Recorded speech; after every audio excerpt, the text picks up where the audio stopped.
ఇప్పుడు ఈ నిస్సహాయుడైన ఈ పిల్లవాడు ముందు ముందు కథలో దాదాపు 2 కోట్ల మందిని చంపేబోతున్నాడు.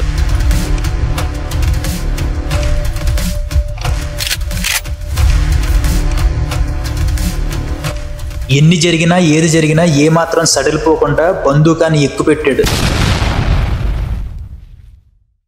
జీవితంలో ఆర్థికంగా స్థిరపడటం కోసం ఒక 60 ఏళ్ల ముసలావిడిని పెళ్లి చేసుకున్న ఒక 30 ఏళ్ల వయసున్న వ్యక్తి. అతని పేరు అలోయ్ షిగల్గ్రూబర్. ఇప్పుడు ఈ కథ జరిగే చోటు ఆస్ట్రియా దేశం, అది జర్మనీకి దగ్గరలో ఉంది. ఇప్పుడు ఈ పెళ్లి చేసుకున్న వ్యక్తి తను అనుకున్నట్టు ఆర్థికంగా స్థిరపడిన తర్వాత వాళ్ళ ఇంట్లో పనిచేస్తున్న సర్వెంట్ తో ప్రేమలో పడ్డాడు. ఆ తర్వాత ఆ సర్వెంట్ కూడా ఇతన్ని ఇష్టపడి వాళ్ళిద్దరూ పెళ్లి చేసుకోవడానికి డిసైడ్ అవ్వి ఆ దగ్గరలో ఉన్న చర్చికి వెళ్తారు. అది ఒక కేథలిక్ చర్చ్.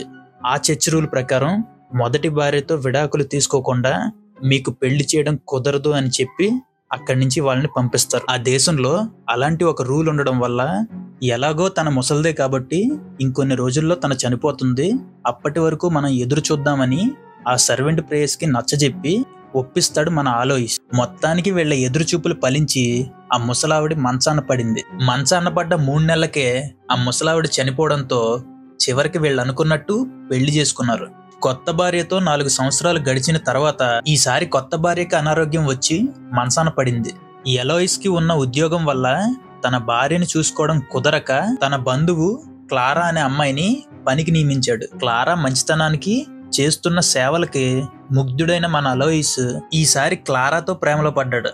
కొత్త భార్య కోలుకున్నాక ఆవిడికి నచ్చజెప్పి మనమంతా కలిసి ఉందామని క్లారాని ఒప్పించాడు.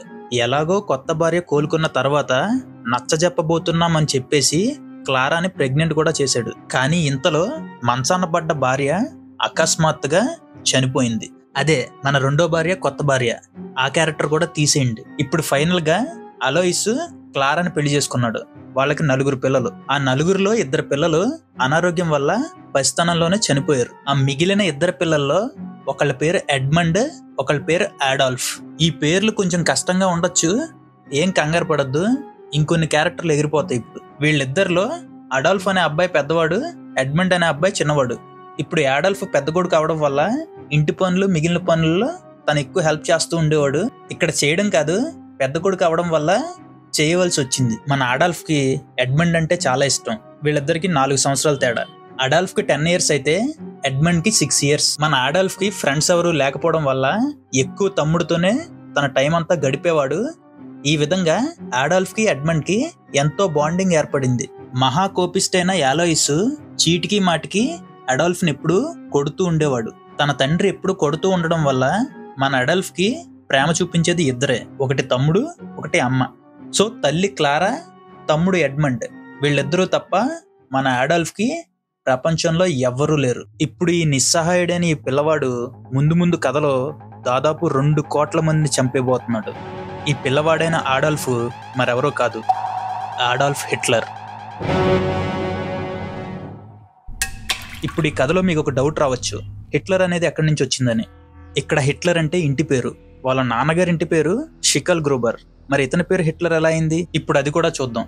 నిజానికి మన అలోయిస్ కి వాళ్ళ తండ్రి ఇంటి పేరు షిగల్గ్రూబర్ అయినప్పటికీ వాళ్ళ మారుడి తండ్రి హిట్లర్ ఇంటి పేరు గల వ్యక్తి ఉండడం వల్ల ఇతను కూడా కొన్ని రోజుల తర్వాత షిగల్గ్రూబర్ తీసేసి హిట్లర్ అనే పేరు పెట్టుకున్నాడు. సో ఈ విధంగా హిట్లర్ అనే ఇంటి పేరు వాళ్ళకి వచ్చింది. చిన్నతనం నుంచి అడాల్ఫ్ కి ఆర్టిస్ట్ అవ్వాలన్న కోరిక మైండ్ లో బలంగా పడిపోయింది. వీళ్ళ ఉండే చోటు ఆస్ట్రియా అయినప్పటికీ అది జర్మన్ లో ఒకప్పటి భాగం. దీనివల్ల ఆస్ట్రియాలో ఉండే చాలా మంది వాళ్ళకి వాళ్ళు జర్మన్లుగా ప్రకటించుకునేవాళ్ళు. మన అడాల్ఫ్ సోషల్ టీచరు, ముఖ్యంగా జర్మన్ వాది. అతని వల్లే మన అడాల్ఫ్ కి జర్మన్ మీద ఎనలేని అభిమానం పెరిగింది. ఒకరోజు తన తండ్రి అలోయిస్ అడాల్ఫ్ ని పిలిచి ఎప్పటికైనా నాలాగా ఆస్ట్రియా దేశంలో ఒక పెద్ద మనిషిగా స్థిరపడాలని సూచించాడు.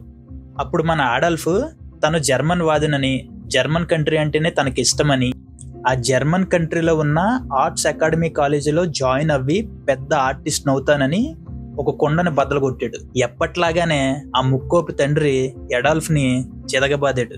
మళ్ళీ అంతా మామూలే. ఇంతలో చిన్నవాడైన ఎడ్మండ్ కి పొంగు వచ్చింది. ఒక 4 రోజుల్లో కోలుకుంటాడు అనుకున్న తమ్ముడు ఆ పొంగు వ్యాధితో మరణించాడు. తమ్ముడు చనిపోవడంతో మన అడాల్ఫ్ ఇప్పుడు ఒంటరైపోయాడు. వాళ్ళ తమ్ముడిని పూడ్చిన సమాధులు తన స్కూల్కి వెళ్లే దారిలోనే ఉండేవి. దీనివల్ల అతను కొన్నిసార్లు స్కూల్ మానేసి ఆ సమాధి దగ్గరే ఉండేవాడు. జస్ట్ ఇమాజిన్, ఒక స్కూల్ పిల్లవాడు సైకలాజికల్ గా డిస్టర్బ్ అవ్వి సమాధుల దగ్గర టైం స్పెండ్ చేస్తే అతని మైండ్ ఎలా ఉందో ఒకసారి ఆలోచించండి. ఇప్పుడు ఈ కథలోకి యూదులు వచ్చారు. యూదులు అంటే అదొక వర్ణం. వాళ్ళని అక్కడ జూస్ అని అంటారు. మానసికంగా చాలా కృంగిపోయిన అడాల్ఫ్ తన క్లాస్ రూమ్ లో కొంతమంది పిల్లలు తనను ఏడిపిస్తూ ఉండేవాళ్ళు. వాళ్ళంతా యూదులు. క్లాస్ లో కొంతమంది టీచర్లు అడాల్ఫ్ మానసిక పరిస్థితి తెలుసుకోకుండా అతన్ని పనిష్ చేశారు. వాళ్ళంతా కూడా యూదులే. ఇలా యూదుల వల్ల ఎన్నో బాధలు పడుతూ తన విద్యను పూర్తి చేసుకున్న తర్వాత తన తండ్రి దగ్గరికి వెళ్లి వియన్నాలో ఉన్న ఆర్ట్స్ అకాడమీకి వెళ్ళొస్తానని, ఇంకొన్ని రోజుల్లో అడ్మిషన్స్ కి వెళ్ళొస్తానని చెప్తాడు. కానీ అప్పటికే ఊపిరితిత్తుల వ్యాధితో బాధపడుతున్న అలోయిస్ ఆ కొన్ని రోజుల వ్యవధిలో మరణించాడు. ఇలా జరిగిన విషయాలన్నీ తనను కృంగదీసిన లక్ష్య సాధన వైపు వెళ్తే ఇవన్నీ మర్చిపోవచ్చని మళ్లీ తన ధైర్యాన్నంతా కూడగట్టుకుని జర్మనీలో ఉన్న వియన్నా ఆర్ట్స్ అకాడమీకి బయలుదేరాడు. మొత్తానికి అక్కడ పరీక్షకి హాజరైన తర్వాత తను గీసిన బొమ్మని ఏదో వంక చెప్పి ఎప్పుడూ తనకి అడ్మిషన్ లేకుండా అక్కడ ఉన్న టీచర్లు చేసేవాళ్ళు. వాళ్ళు కూడా యూదులే. ఎలాగైనా సరే అక్కడే ఉండి అడ్మిషన్ సాధించాలన్న తపనతోటి అక్కడ కొన్ని బొమ్మలు గీసి రోడ్డు మీద కూర్చొని అమ్మేవాడు. ఆ వచ్చిన డబ్బులతోటి అక్కడ సర్వైవ్ అవుతూ ఉండే ఆ టైంలో ఇంటి దగ్గర నుంచి ఒక కబురు వచ్చింది, తన తల్లికి ఆరోగ్యం బాగోలేదని. ఇప్పటి వరకు జరిగిన కథలో అందరినీ కోల్పోయిన అడాల్ఫ్ కి మిగిలింది తల్లి మాత్రమే. తన తల్లిని చూసుకోవడానికి వియన్నా నుంచి ఆస్ట్రియాకి వెనుదిరిగి వెళ్ళిపోయాడు. వెనుతిరిగి వెళ్ళిన తర్వాత ఆరోగ్యం కుదుట పడుతుందనుకునే తల్లి తనను వదిలి వెళ్ళిపోయింది. తను కూడా చనిపోయింది.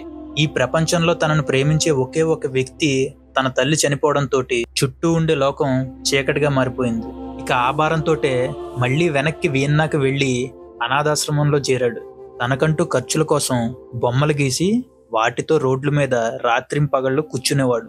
ఇక బ్రతికితే ఏంటి, చనిపోతే ఏంటి అని విరక్తి పొందిన ఈ జీవితంలో తను విన్న ఒక గొప్ప వార్త, జర్మనీ దేశం వరల్డ్ వార్ 1 ప్రకటించటం.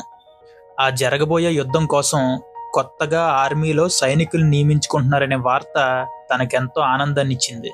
జర్మన్ ఆర్మీ సైన్యంలో వాలంటీర్గా చేరిన తర్వాత తనకు ఎవరూ లేరన్న బాధ అయితే తీరిపోయింది.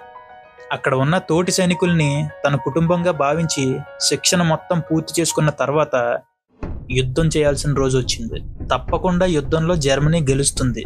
గెలిచిన తర్వాత ఆ యుద్ధంలో మేము పాలు పంచుకున్నందుకు మాకు ప్రత్యేకమైన స్థానం ఉంటుందని భావించాడు. నేర్చుకున్న శిక్షణకి అక్కడ జరుగుతున్న యుద్ధానికి ఏమాత్రం పొంతన లేదు. కుటుంబంగా భావించిన తోటి సైనికులంతా మరణించారు. ఎన్ని జరిగినా ఏది జరిగినా ఏమాత్రం సడలిపోకుండా బందూకాన్ని ఎక్కుపెట్టాడు. ఏమాత్రం కనికరం లేకుండా రాక్షసంగా ప్రాణాలు తీస్తున్న శత్రుమూక. ఇంతలో విషవాయువుని ప్రయోగించడం వల్ల అడాల్ఫ్ హిట్లర్ చూపుపోయింది. ఆ విషవాయువుల వల్ల కళ్ళు కనిపించిన హిట్లర్ శత్రువుల్లో ఒక వ్యక్తికి దొరికేశాడు. ఇప్పుడు హిట్లర్కి తుపాకీ ఎక్కుపెట్టిన వ్యక్తి ఒక యూదుడు. తన చిన్నతనం నుంచి యూదుల చేత ఎన్నో బాధలు పడ్డ హిట్లర్ ఆ రోజు తన చావును నిశ్చయించుకున్నాడు. వీడు కూడా యూదుడే, ఖచ్చితంగా నన్ను చంపేస్తాడని నిశ్చయించుకున్న తర్వాత హిట్లర్ తలకి పాయింట్ బ్లాంక్ లో పెట్టిన తుపాకీ ఆ వ్యక్తి వెనక్కి తీసేశాడు. మొట్టమొదటిసారి తన జీవితంలో ఒక యూదుడు తన బ్రతుకుని కోరాడు. కొన ఊపిరితో గుడ్డివాడిగా హిట్లర్ ని హాస్పిటల్లో చేర్చారు. హిట్లర్ కోలుకున్న తర్వాత తెలుసుకోవాలనుకున్న ఒకే ఒక్క విషయం, జర్మనీ యుద్ధంలో గెలిచిందని. మొత్తానికి తను కోలుకున్న తర్వాత హిట్లర్ తెలుసుకున్న వార్త, మొదటి ప్రపంచ యుద్ధంలో జర్మనీ ఓడిపోయింది. తన ఓటమిని ఒప్పుకొని శత్రువులకు లొంగిపోయిందని తెలిసింది.